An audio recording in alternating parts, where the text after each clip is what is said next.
uma das grandes utilidades que você tem dentro de uma PG é quando você tem uma propriedade que fala dos termos equidistante dos extremos. Equi igual, distantes, distância. Imagine aí a seguinte PG. 1, 2, 4, 8, 16, 32 e 64. Quantos termos tem essa PG, gente? Conte aí. São 7 termos, não são? Bom, se ela tem número ímpar de termos, significa que ela tem um termo no meio. Então eu vou falar de duas propriedades numa só. Multiplique os dois da ponta. Quanto é que dá 1 vezes 64? 64. Agora multiplica 2 vezes 32. 64. 4 vezes 16. 64. Então, o produto dos termos equidistante dos extremos é igual ao produto dos extremos. E quando a PG tem número ímpar de termos, que é o caso, quem é o termo do meio? 1, 2, 4, 8, 16, 32, 64, 8, não é? Quanto é que dá 8 ao quadrado? 64. Você falou, nossa, professor. Gente, isso chama média geométrica. Assim como numa PA vale uma média aritmética, na PG vale a média geométrica. Ou seja, o termo do meio ao quadrado é igual ao produto dos extremos. Ok? Essas duas propriedades são bastante úteis para uma série de situações. Correto? Lembre bem delas porque com certeza você vai utilizar aí no seu vestibular. Bom, além disso, a gente tem um dos assuntos mais importantes de PG, que é a soma dos termos de uma PG. Esse assunto cai muito em concursos vestibulares. Vou mostrar para você quais são as variáveis desse assunto? Vamos lá? Bom, primeiro que você pode ter uma PG finita ou infinita. Vamos começar com a PG finita. Para você encontrar a soma dos termos de uma PG finita, quer dizer que tem uma quantidade limitada de termos, você tem duas opções. Ou você usa a fórmula Sn, que significa a soma dos termos, é igual. Veja aí. A n vezes q menos a1, tudo isso dividido por q menos 1. Essa é uma possibilidade. Quer outra? Imagine a seguinte. Sn é igual a 1 vezes, abre parênteses, q elevado a n menos 1, fecha parênteses, dividido por q menos 1. Essas duas fórmulas servem para a mesma coisa, achar a soma dos termos de uma PG finita. Qual é a vantagem da segunda fórmula que eu falei em relação à primeira? É que a segunda depende do A1 apenas, e a anterior depende do A1 e do AN. Claro, depende de outras coisas, da razão, etc. Mas, comparativamente, a segunda depende do A1 e a anterior depende do AN e do A1. Tá certo, gente? É claro que eu posso dar muitos exemplos, mas talvez um exemplo que é bem elucidativo é uma história ou uma lenda que aconteceu, segundo conta a lenda, na Pérsia. Ok? Para isso eu vou resolver um exercício com vocês. Me acompanhe. Quando o rei da Pérsia pergunta qual a recompensa que desejava, o inventor do jogo de xadrez pediu 1 grão de trigo para o primeiro quadrado do tabuleiro, 2 para o segundo, 4 para o terceiro, 8 para o quarto e assim por diante, dobrando a quantidade para cada quadrado subsequente. E pergunto, quantos grãos de trigo você vai ter ao total nesse tabuleiro? Para você que não sabe jogar xadrez, o tabuleiro de xadrez é o mesmo que o tabuleiro de damas. Ele tem 8 linhas por 8 colunas. 8 vezes 8, 64. Então são 64 quadradinhos que tem esse tabuleiro.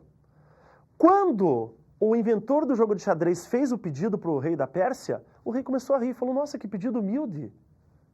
Eu imaginando que ele ia pedir ouro, ia pedir terras, riquezas, e ele me pede só isso. Bom, o que o rei não sabia é a quantidade de grãos de trigo que dá este cálculo. Vou te mostrar como é que faz o cálculo, vamos lá? Me acompanha. Veja, você conhece o primeiro termo dessa progressão. Você vai falar, mas que progressão é essa? Não é uma PG, gente? Pensa, 1 grão, 2, 4, 8, 16, 32, 64, isso é uma PG. Qual é a razão dessa PG? Divida um termo pelo anterior. A razão é 2. Está dobrando termo a termo. Quantos termos ela tem ao todo? 64, que é o número de quadradinhos do tabuleiro, não é verdade? Então você já tem todos os dados para usar a fórmula. Vamos a ela? Vamos lembrar da fórmula? Vamos lá? Sn igual a 1 vezes Q elevado a n menos 1, dentro do parênteses, dividido por Q menos 1. Substitua. Vamos lá.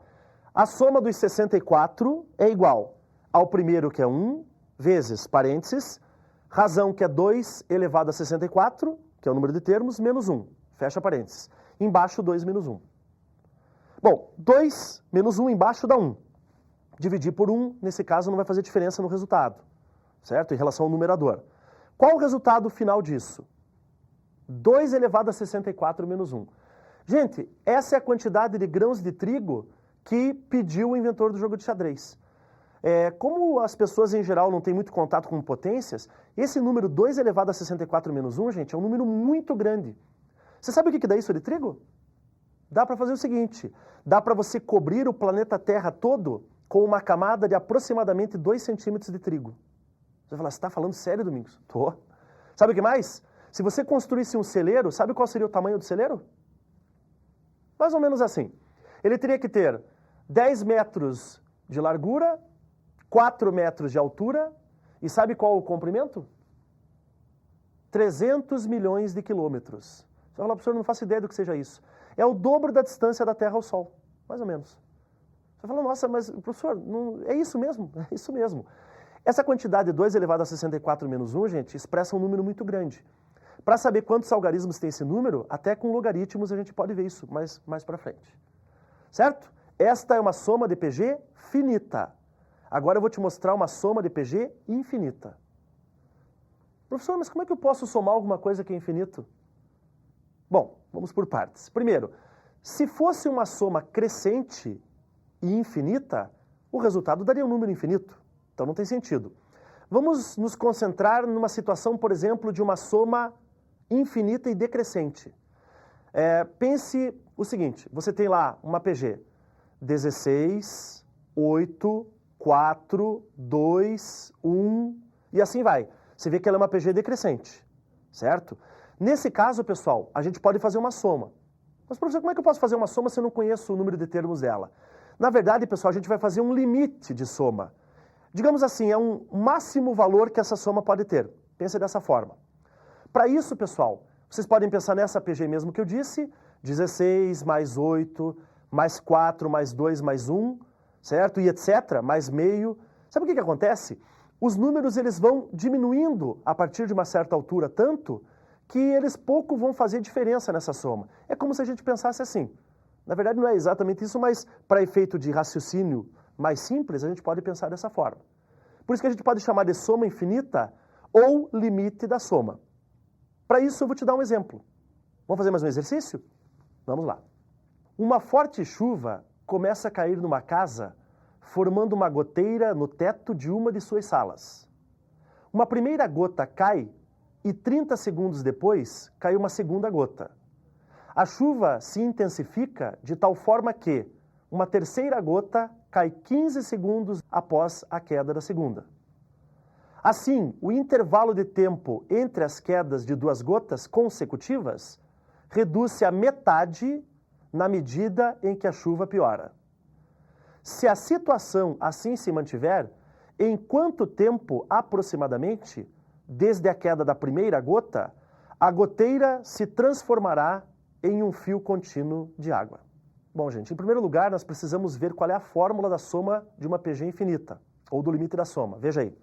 A soma, que eu vou chamar de S, é igual ao A1 dividido por 1 menos Q.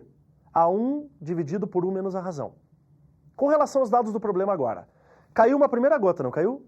30 segundos depois caiu uma segunda. 15 segundos depois, uma terceira. Depois, 7,5 segundos, uma outra gota. Repare como os tempos estão se reduzindo à metade. 30, 15, 7,5 e assim por diante. O que nós temos? Temos uma PG decrescente, onde o primeiro termo é 30 e a razão vale quanto? Quanto é que é 15 dividido por 30? Meio. Se nós substituirmos esses valores na fórmula, nós vamos encontrar o resultado. Vamos fazer isso? Vamos lá? Então é o seguinte, a soma vai ser igual ao A1. Quanto vale o A1, gente? 30. Dividido por 1 menos a razão, que vale meio. 1 menos meio, você pode tirar o mínimo, dá meio. Tira o mínimo múltiplo comum ali, vai ficar meio. Então vai ficar 30 dividido por meio. Aí você repete o 30, multiplica pelo inverso né, do 1 sobre 2 que vai dar meio, 30 vezes 2 sobre 1. Resposta, gente, essa soma vai dar 60. Então, 60 segundos depois que caiu a primeira gota, as gotas todas vão se transformar num filete de água. Legal? Veja só, 60 segundos depois, 1 minuto depois apenas. Ok, gente? Bom, mais uma vez eu agradeço a presença de vocês, a paciência aí com a matemática, e nós nos encontraremos em breve para falar sobre funções.